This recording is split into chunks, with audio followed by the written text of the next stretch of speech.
বন্ধুরা, তোমরা এখন রয়েছো আমার সঙ্গে হুগলি জেলার খানাকুল থানার অন্তর্গত যে চিংড়ার বাঁধ বলে আমরা জানি, সেই চিংড়ার বাঁধ সংস্কার বা বাঁধ নির্মাণের কাজ দেখানোর জন্য।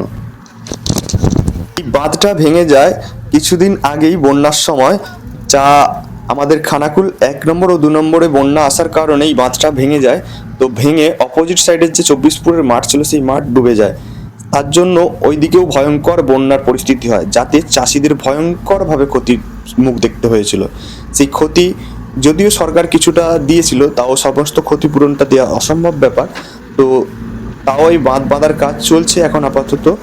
বাঁধ বাঁধার কাজ চলতে চলতেই সাধারণ মানুষের যাতায়াত তো রয়েছে, কারণ এই বাঁধটা যতটা চাষিদের জন্য উপকারী ততটা সাধারণ মানুষের যাতায়াতের একটা মেন রাস্তা। ঠিক আছে, এই রাস্তাটা ভেঙে গেছিলো। এটা সাধারণ একটা নদীর উপর বাঁধ নয়, এটা হচ্ছে রাস্তা, নদীর সাইডে বাঁধ।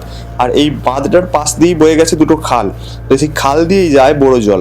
বড় জল যাওয়ার কারণটা হচ্ছে আমাদের যে খানাকুলে চাষ হয়, সেই চাষ সবটাই বড় জলের ওপর নির্ভর করে, যেটা দামোদর নদী থেকে বয়ে আসে জলটা।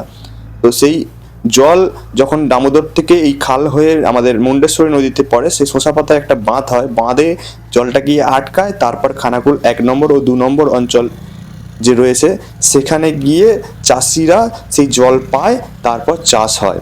আর এই বাঁধটা যদি না বাঁধা হয়, চাষিদের জন্য একটা ভয়ঙ্কর রূপ নিয়ে নেবে জল সংকটের দিক থেকে। কারণ জল নালে চাষটা অসম্ভব ব্যাপার।